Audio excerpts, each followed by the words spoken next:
We're live. This is Graham. XL 10-minute leaders live joined. We're heading to Clearwater, right? Florida today. Mhm. Joined by my next guest, Gena Cox. Gena, welcome to XL. Oh, wow. It's great to be here. I've been looking forward to this conversation for a while. Yeah, it's great and lovely to connect hands across the sea, two different parts of the Yeah. world. I'm almost on the other side of the world to you. Mhm. So it's great that we can have this conversation here today. We got 10 minutes together. Are you ready? I am looking forward to it. I'm really thrilled that you invited me on your show. That's fantastic. It's great. So I'm curious to find out what we're going to talk about. So let's go with the formalities, Gena. What does it say on Gena Cox's business card if she had one? Yeah, it says on my business card that I'm an organizational psychologist, and I know you studied psychology. I keep that particular very broad definition, description on my business card because, in fact, really all I care about is human behavior at work, and that gives me a little bit of license to talk about anything that has to do with that. Human behavior at work. So did you study organizational psychology? I did. I studied a PhD in industrial and organizational Wow. psychology. And people say, well, wow, that sounds really amazing. To be honest, ever since I was a teenager, I've wanted to study psychology, very interested in human behavior.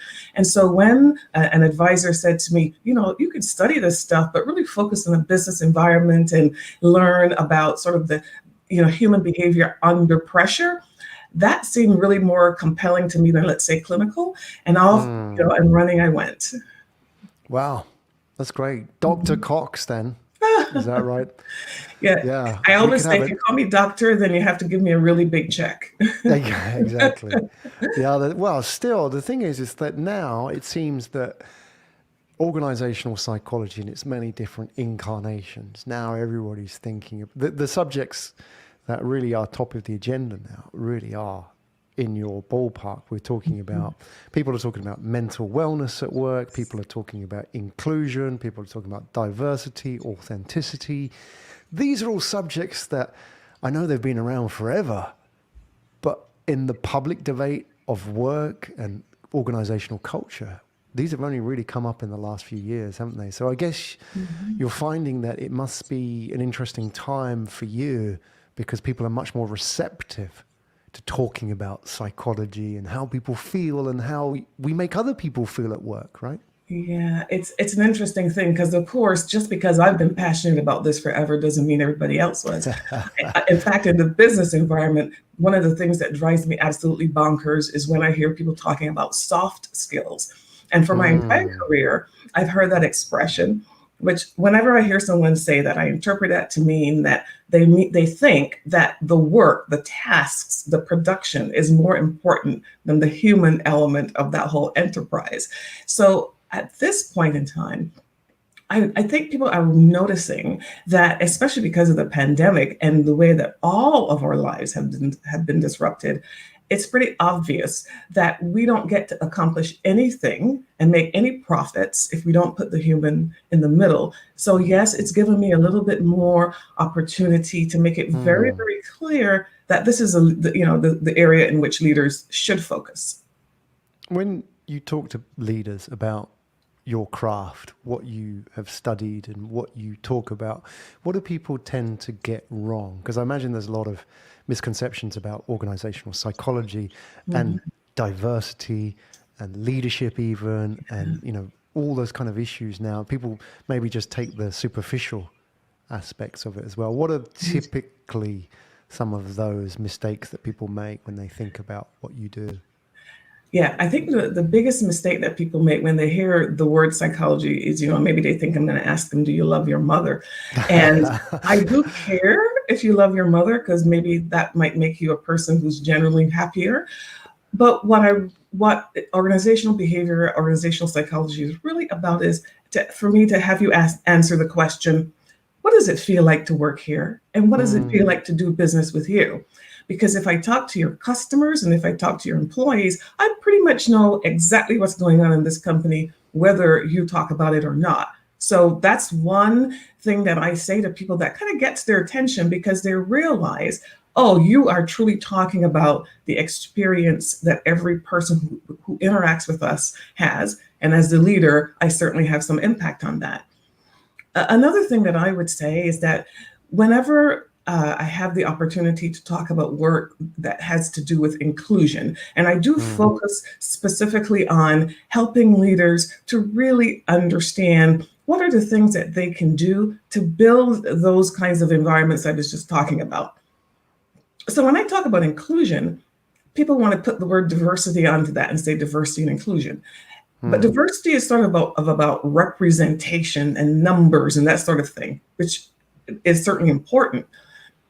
But I'm particularly focused on the inclusion aspect of this, which is mm, okay, well, let's just say you do have a diverse workforce in all the ways it could be diverse.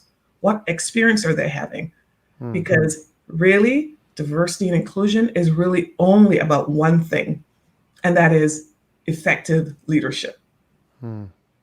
Explain to me the difference between diversity and inclusion. Yeah. So diversity is truly about, in the context of the United States. I'll use this context Mm, because the definition of diversity and the elements of diversity will vary depending on who I'm talking to and where that person is located. I have friends and colleagues in Australia, and when they talk about diversity, they're all, and especially if they're talking about it from a race or ethnicity perspective, they have a different history, they have different mm, groups that they're interested in, a different indigenous population, and so on.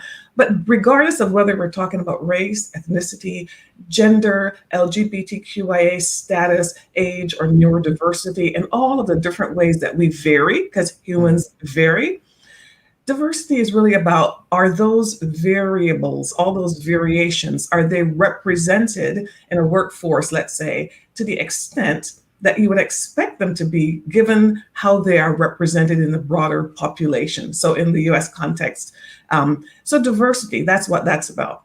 mm, And it could be diversity of thought. Inclusion, on the other hand, is about what is the experience of people, regardless of how they might vary. What are their experiences when they step into the places where the power is held?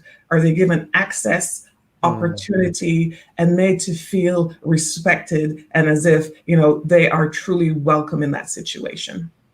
So, could you be, in theory, a diverse culture and yet not inclusive? 100%. It's an excellent question, Graham, and I'm glad you asked it, because the whole point is, for example, what's happening in the current, uh, the headlines that you're seeing all over the world, Mm, not just in the United States, is that that's exactly what we've always had. The humans have always been there with all these variations, but typically they haven't had access to certain opportunities. They haven't had developmental opportunities to grow, to get into the what we call white collar and leadership roles and eventually run the enterprises. Maybe they haven't been placed into client facing opportunities because people didn't necessarily think the clients would accept them or that they could generate the revenue, a variety of reasons. So you can have the diversity and definitely not have inclusion. One of the things that I think about is, I once worked in an organization where I was talking to this attorney over the phone for a couple of weeks. We were colleagues. And so one day we agreed to have a face-to-face meeting, and I saw this person walking back and forth in front of my office for seemed like a few minutes, probably a few seconds. And finally, the person stuck their head into my office and said, "Can you tell me where I'd find Dr. Cox?" And I said, "You're looking at her." right. And I tell that story, it makes you smile. It makes me smile too, but it makes the point. Inclusion is when you're in a situation where, by virtue of whatever the thing is that you bring with your humanity, Mm, mm. it's viewed as so different that others might not be able to sort of visualize you doing the thing that you really want to do. Yeah. Yeah, I mean, there's so much work to do, isn't there? Yeah. Sometimes there's a lot of stereotypes in media that Yes. play on those kind of images that we have. That, that person was expecting to walk into an office and see a white woman sitting there, Yeah. and Yeah. wasn't expecting to see you. That may just be an honest mistake. People are primed to see things, but there Yeah. may then also be the more cultural factors, the Yes. inherent ones, which we can change. Don't Yes. you feel sometimes overwhelmed? There's so much history, there's so many layers, aren't there? And people Mhm. get so triggered by Mhm. things that it's hard to have a really honest, open discussion about this without people just, they're primed to blow up when Yeah. you bring up certain keywords, which will trigger a negative reaction. Do you Yeah. sometimes, are you always positive about this, or sometimes you just feel, wow, there's a lot of work to do here? There's a lot of work to be done, and in the timeline of our civilization, in this part of the world in particular, the reality is we're just getting started with some of these conversations. Frankly, since May of 2020, when George Floyd was killed, the Mm, conversation changed completely as it needed to. But I don't feel pessimistic. I feel very optimistic. The reason I feel optimistic is, as I said to you before, I grew up in a country where, when I came to the United States, my identity was already defined. I was 20 years old, and I already know that people who look different can work together and get things done. I already mm, know that that I can do excellent work and all of this stuff. I am optimistic because when I talk to leaders, I tell them what I'm telling you. First of all, I say, this is really about effective leadership, and I can show you how to mm, do that. So you don't need to be fearful and frustrated, as some of my people who reach out to me are. Don't be afraid. Don't let the frustration overwhelm you. You don't need to do something that's a prescription. What you need to figure out is, what would effective leadership look like in your organization that will mm, then be inclusive. And maybe you do need to enhance diversity. That's a whole separate thing. You just need to think about what can you do within your organization, and it is a leadership opportunity. So I'm not pessimistic, I'm optimistic. The other reason for my optimism, I'm having conversations like this, not just like this conversation, but about this subject with greater depth than ever before. And another thing is Generation Z. They're mm. coming along and they're very impatient. They're like, enough already. Is it done yet? When are we getting there? And the advantage of that is that it's really opening up the conversation. So my sense is that those of us who want to sort of move ourselves, our families, our children into a more positive world are probably going to have we have a little more space to do that than ever before. Awesome. Gena Cox, Dr. Gena Cox. Where do we find out more about you? Well, I would say you should go to LinkedIn and just look for Gena Cox, Genacox. And from there, you can find all the other things that you might want to know about me. Maybe more than I want you to know. Who knows? I'm going to do that straight after this. I'm going to add you on LinkedIn, Gina. Oh, It's thank been you. wonderful having you on the show. And thank you for sharing the positive vibes as well, and your work and the difference that you're making out there. And thank you for joining us on XL today. Thank you for having me. It has been a blast.